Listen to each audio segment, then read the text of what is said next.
कक्षा 9 काव्यखंड में क्षितिज में काव्यखंड में पाठ 3 सवैये पढ़ाने जा रही हूँ। इसमें रसकान जी ने कृष्ण की लीला भूमि वृंदावन और मथुरा की प्रत्येक वस्तु से प्रेम करते हैं उसको बताया, क्योंकि उनका संबंध उनके आराध्य देव श्री कृष्ण से है। वे मनुष्य पशु पक्षी के रूप में भी ब्रज में ही जन्म लेना चाहते हैं, गोवर्धन पर्वत का पत्थर बनना चाहते हैं। ग्वाल के रूप में श्री कृष्ण जो कंबल और लाठी का उपयोग करते थे, उनके लिए वे तीनों लोगों का सुख छोड़ने के लिए भी तैयार हैं। वे कृष्ण का सा रूप धारण करना चाहते हैं। ऐसे ही मनोरथ इन सवैयों में कवि ने दिखाए हैं। मानो सो तो पहला पद्य खंड है। मानो सो तो भई रसखान बसों ब्रज गोकुल गाँव के ग्वारन, जो पसों तो कहा बस मेरो चरो नित नंद की ध्यान मजारन। पान हो तो भई गिर को जो कियो हर्षत पुरंदर धारन, जो खग हो तो बसेरो करो मिलकाल इंदिकूल कदम्ब की डारन। इसमें रसखान जी ने कहा कि मानुष हो तो भाई रसखान जी ने कहा मनुष्य यदि मैं मनुष्य बनूं तो उसी गोकुल गांव के ग्वाल वालों के बीच में रहूं।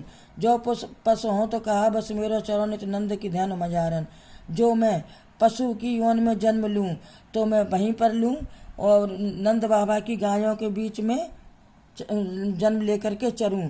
पान हो तो वही गिर को जो कियो अर्छत पुरंदर दान, और यदि मैं पत्थर बन जाऊं तो उसी गोवर्धन पहाड़ का पत्थर बनूं जिसे भगवान जी ने छत्र के समान अपनी उंगली पर धारण किया था।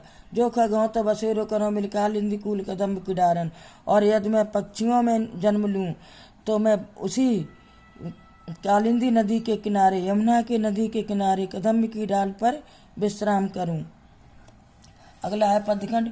या लकटी और कामरिया पर राज तू पर को तज डारो, आठों सिद्ध नभो निधि के सुख नंद की गाय चराए बिसारो। रसकान कवो इन आँख इन सौ ब्रज के बन बाग तड़ाग निहारो, कोटे कह कल धौत के धाम करील के कुंजन ऊपर बारो। प्रसंग इस सवैया यह सवैया हमारी पाठ्य पुस्तक क्षितिज में संकलित रसकान के सवैयों से लिया गया है। रसकान का प्रेम कृष्ण के प्रति इतना अधिक है कि वह संसार के समस्त सुखों और अमूल्य सिद्धियों को भी उस प्रेम पर न्यौछावर कर देने की बात कहते हैं। रसकान का कहना है कि कृष्ण की लकुटी और कंबल पर मैं तीनों लोगों का राज्य भी न्यौछावर कर दूं। आठों सिद्धियों और 9 रिद्धियों के सुख को भी यदि नंद की गाय चराने का अवसर मिल जाए तो भूल जाऊं। रसकान कहते हैं कि केवल एक बार भी इन आँखों से मैं ब्रज मंडल के वन बागों को देख पाऊं तो उन पर करील के कुंजों पर सोने के बने करोड़ों भवनों को न्यौछावर कर दूं। अगला है पद्यखंड। मोर पका सिर ऊपर रखियो गुंज की माल गरे पहरोंगी, ओढ़ पितंबर ल लकुटी बन गोधन ग्वारन संग फिरोंगी। इसमें रसकान जी ने कहा है कि गोपियां कह रही हैं कि मोर पका सिर ऊपर रखियो गुंज की माल गरे पहनूंगी, मोर के पंखों को सिर के ऊपर रखूंगी और मोतियों की माला को गले में पहनूंगी। ओढ़ पितंबर ल लकुटी बन गोधन ग्वारन संग फिरोंगी, पीला वस्त्र ओढ़कर और हाथ में लाठी लेकर वन में गोधन ग्वारन संग फिरोंगी। गायों के साथ और ग्वाल वालों के साथ वन में घूमूंगी।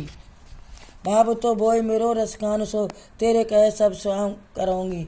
और रसखान जी कहते हैं कि वो मुझे बहुत अच्छा लगता है उसके कहने से जो वो स्वांग करता है वो मैं सब पूरे स्वांग करूंगी। या मुरली धर की अधरान धरी अधरान धरूंगी। लेकिन यह मुरलीधर मीन्स कृष्ण जी की, यह मुरली को धारण करने वाले श्री कृष्ण जी की मुरली को न होठों पर धरी और न ही कभी होठों पर धरूंगी।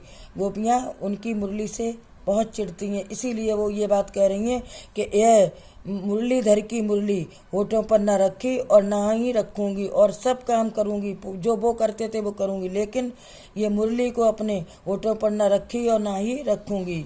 अगला है पद्यखंड।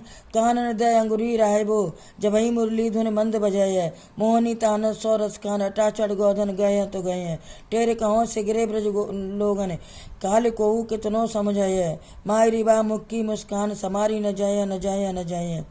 प्रस्तुत सवैया हमारी पाठ्य पुस्तक क्षितिज के अंतर्गत संकलित रसखान के सवैयों से ली गई है। इस सवैये में रसखान ने एक गोपी का वर्णन कर रहे हैं। जो गोपी मुस्करा कर कहती है, जब श्री कृष्ण मंद मीठी धुन में बांसुरी बजाएंगे तो मैं कानों में उंगली कैसे दे लूंगी। जब वे अपनी मोहनी तान में गोधन के गीत गाएंगे तो घर की अटारी पर कैसे न जाऊं। इसलिए गोपी कहती हैं कि मैं बार बार पुकार कर ब्रज के लोगों से कह रही हूँ कि कल जब वे यहाँ आकर मुस्कराएंगे तो सबके लाख समझाने पर भी उनकी मुस्कुराहट के जवाब में मुझे मुस्कुराना ही होगा, अर्थात मैं कृष्ण की मुस्कान की मादकता से बच नहीं सकती। बच्चों, पाठ पूरा हुआ, याद करें।